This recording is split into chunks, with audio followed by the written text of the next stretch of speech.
মাইয়েতকে কবরে শোয়ানো হয় তখন সে তাকে দাফন করে যাওয়া ব্যক্তিদের হাঁটার খসখস আওয়াজ শুনতে পায়। এরপরে তাকে যখন শুইয়ে দেওয়া হয়, সে যদি মুমিন ব্যক্তি হয় তাহলে তার মাথার দিকে তার সালাত এসে দাঁড়িয়ে যায়। দুনিয়াতে আপনি যে নামাজগুলো পড়েছেন, আমি যে নামাজগুলো পড়ছি, এগুলো মাথার দিকে দাঁড়িয়ে যায়। ডান দিকে চলে আসে তার সওম মানে কি? রোজা। বাম দিকে চলে আসে যাকাত। তারপরে পায়ের দিকে চলে আসবে তার আত্মীয়তার সম্পর্ক রক্ষার ইবাদত, তার এই যে অন্যান্য দান সদকা, তার নফল আমল, তার তাসবিহ তাহলিল, তার কোরআন তেলাওয়াত ইত্যাদি পায়ের দিকে চলে আসবে। এখানে একটা হাদিস এসেছে, সূরাতুল মুলক যে ব্যক্তি রাতের বেলা তেলাওয়াত করবে, কোন সূরা ভাই? তাবারাকাল্লাযী বিয়াদিহিল মুলক ওয়া হুয়া আলা কুল্লি শাইইন কাদির। এই সূরা যে ব্যক্তি রাতের বেলা করে তেলাওয়াত করবে, ইনশাআল্লাহ সূরা মুলক কবরে তার সাথে থাকবে এবং কবর আযাব থেকে সূরা মুলক তাকে বাঁচাবে ইনশাআল্লাহ। আমি বুঝাচ্ছি যে কি অবস্থাটা হবে। এবার দুজন ফেরেশতা মাথার দিক থেকে আসবেন, আসতে চাইবেন, সালাত বলবে এখান দিয়ে আসা যাবে না, এদিক দিয়ে আসা যাবে না।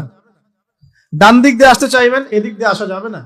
বাম দিক দিয়ে আসতে চাইবেন, যাকাত বলবে এদিক দিয়ে আসা যাবে না। পায়ের দিক দিয়ে আসতে চাইবেন, আমলগুলো বলবে এদিক দিয়ে আসা যাবে না। তখন যাই হোক তারা আসবেন। এটা কথা কি?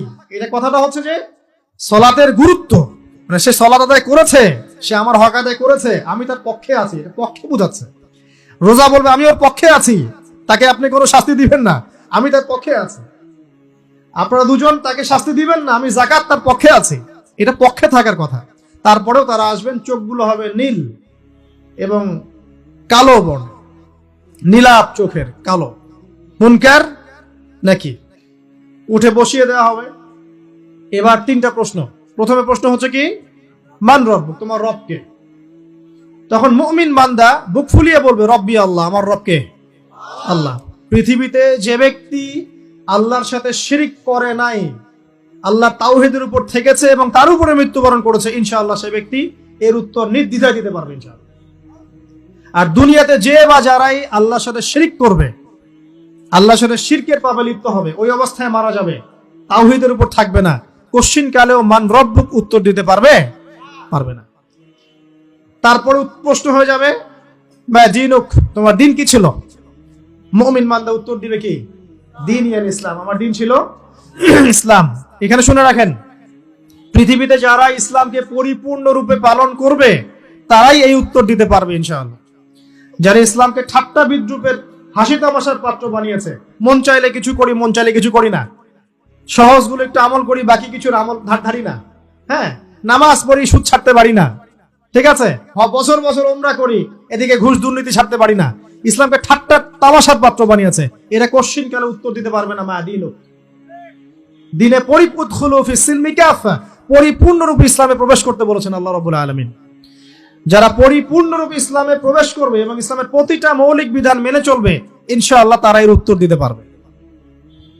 এরপরে আসবে তৃতীয় প্রশ্ন। নবী সাল্লাল্লাহু আলাইহি ওয়াসাল্লামকে দেখানো হবে। যখন দেখানো হবে তখন সূর্য যখন ডুবে যায়, যে দৃশ্যটা আমরা দেখতে পারি না, ওই দৃশ্যটা ভেসে উঠবে এবং মুমিন বান্দা অস্থির হয়ে যাবে, বলবে আমাকে ছেড়ে দাও, আমি নামাজ পড়বো। সুবহানাল্লাহ। কারণ তার কাছে মনে হবে যে আসরের ওয়াক্ত হয়ে গেছে, আসরের ওয়াক্ত চলে যাচ্ছে, আমাকে নামাজ পড়তে হবে। চিন্তা করেছেন?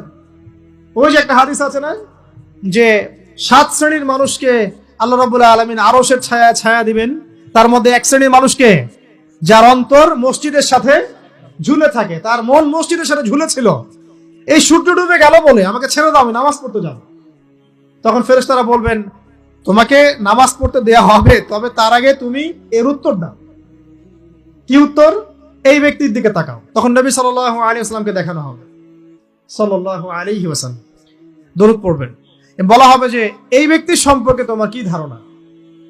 মান হাযা রাজুলু বুইসা ফীকুম, এই ব্যক্তি কে যাকে তোমাদের কাছে পাঠানো হয়েছিল?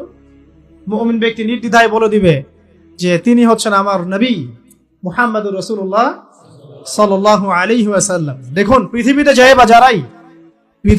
বা যারাই নবী সাল্লাল্লাহু আলাইহি ওয়াসাল্লামের সুন্নতের উপর আমল করবে, ইনশাআল্লাহ সে তার উত্তর দিতে পারবে। দুনিয়াতে যারা নবীর সুন্নতের 5 পয়সা পরোয়া করছে না, তার আদর্শের 5 পয়সা দাম দিচ্ছে না, তারা কোশ্চিনকালে উত্তর দিতে পারবে না। নাম হতে পারে আব্দুর রহমান, আব্দুর রহিম, নবীর সুন্নতের ধার ধারে না, তারা উত্তর দিতে পারবে না।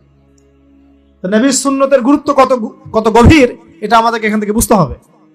তাই প্রিয় যুবক ভাইরা, মুসলিম ভাইরা, আমাদের জীবনটাকে নবীর আদর্শ এবং সুন্নতে ঢেলে সাজাতে হবে।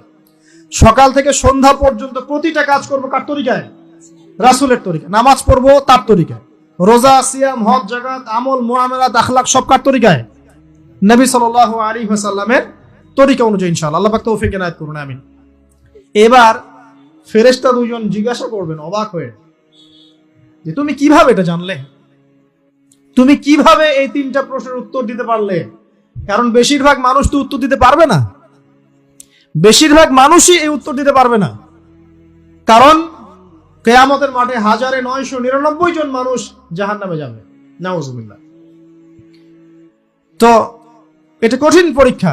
আল্লাহ রাসূল সাল্লাল্লাহু আলাইহি ওয়াসাল্লাম বলেছেন যে নিশ্চয়ই তোমাদেরকে এখানে পরীক্ষায় ফেলা হবে, আর তোমরা যদি এই পরীক্ষা জেনে তোমাদের মৃতদেরকে দাফন করা থেকে বিরত না থাকতে, তাহলে আমি তোমাদেরকে শুনিয়ে দিতাম কবরে কেমন পরীক্ষা হয়। মানে যদি আমরা শুনতে পারতাম যে কবরে কেমন পরীক্ষা হয়, আমরা ভয়ে আমাদের মৃতদেরকে দাফন পর্যন্ত করতাম না। এটা নবীজি বলছেন সাল্লাল্লাহু আলাইহি ওয়াসাল্লাম। তাকে জিজ্ঞাসা করা হবে যে তুমি কিভাবে জানলে এটা? বেশিরভাগ মানুষ তো পারে না উত্তর দিতে। তখন সেই ব্যক্তি বলে বসবে, সেই ব্যক্তি বলবে যে করাতু কিতাব আল্লাহ, আমি আল্লাহর কিতাব এই কোরআন পড়েছি। মুমিন বলবে আমি আল্লাহর কোরআন পড়েছি, ফাআমানতু বিহি, আমি এর উপর ঈমান এনেছিলাম, ওয়া সাদ্দাকতু, এবং সত্যায়ন করেছিলাম। সুবহানাল্লাহ। অতএব দুনিয়াতে যারা দ্বীনের জ্ঞান অর্জন করছে না, কোরআন পড়ছে না, হাদিস পড়ছে না, পড়াশোনার চেষ্টা করছে না, জানার চেষ্টা করছে না, কবরে পাওয়া ডিফিকাল্ট আছে। এটা একটা অন্যতম প্রশ্ন। আমরা কিন্তু মনে করি 3টা প্রশ্ন হচ্ছে, আসলে প্রশ্ন হচ্ছে কয়টা? 4টা। 3টার পরে আরো একটা এক্সট্রা। কিভাবে জানলে? তখন উত্তর দিচ্ছে আমি আল্লাহর কিতাব পড়েছি, ঈমান এনেছি, সত্যায়ন করেছি। সুবহানাল্লাহ।